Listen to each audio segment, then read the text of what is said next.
Every single day, the world tells you a beautiful lie. It tells you that if you just buy that car, marry that person, get that promotion, or reach that bank balance, you will finally be happy. We spend our entire lives chasing these milestones, running on an endless treadmill of desires. But have you ever noticed the shadow that follows every achievement? The subtle, biting anxiety that creeps in the moment the excitement fades? Over 2,600 years ago, Siddhartha Gautama looked at the wealthiest, most successful people in the world, and he realized they were all suffering from a universal psychological glitch. When he became the Buddha, he revealed this glitch as the very first noble truth of existence, Dukkha Satya, the noble truth of dissatisfaction. Today, we look past the religious labels to understand the deepest psychological reality of your life.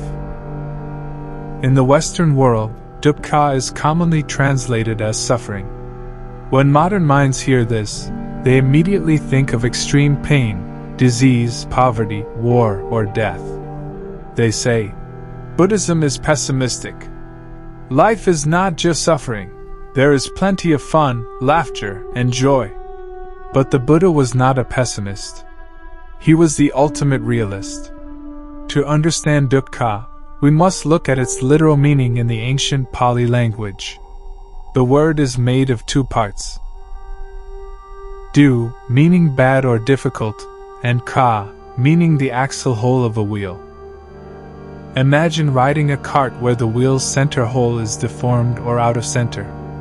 Every time the wheel turns, there is a constant bump, a jarring friction, a subtle instability. Dukkha does not mean your life is pure torture. It means life is unsatisfactory, unstable, and fundamentally off-center. It is a universal friction. To prove this to the modern scientific mind, the Buddha categorized this friction into three distinct dimensions. Once you see them, you can never unsee them. The first is dukkha, or ordinary suffering. This is the obvious physical and emotional pain that everyone agrees on. Biological aging, getting sick, the physical pain of a broken bone, or the emotional grief of losing someone you love. This is the raw pain of existence that no amount of money or technology can completely eliminate. The second is viparinama dukkha, or the suffering of change.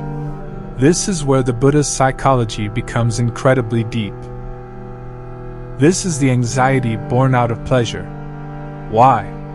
Because everything changes. When you are experiencing the highest joy, that joy is already dying. Think of it this way.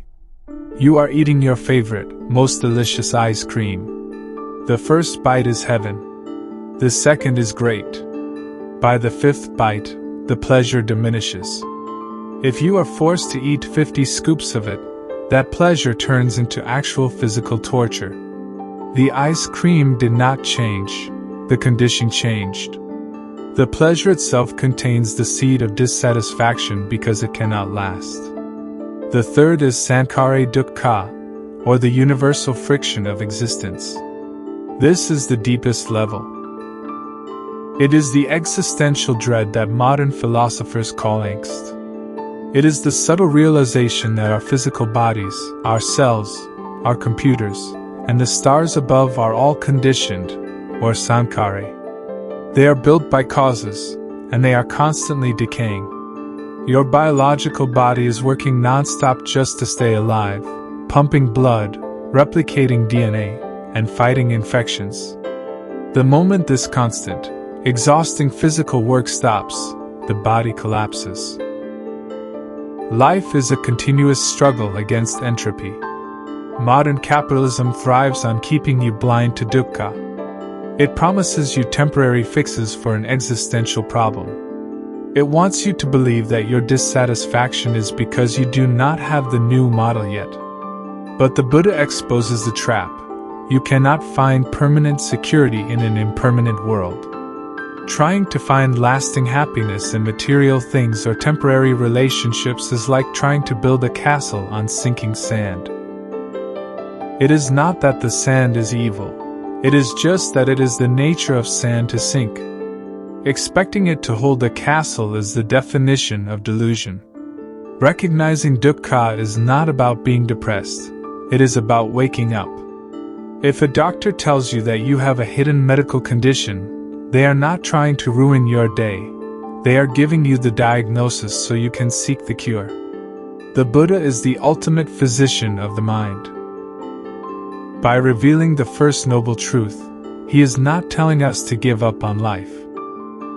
He is telling us to stop looking for perfection where it cannot exist.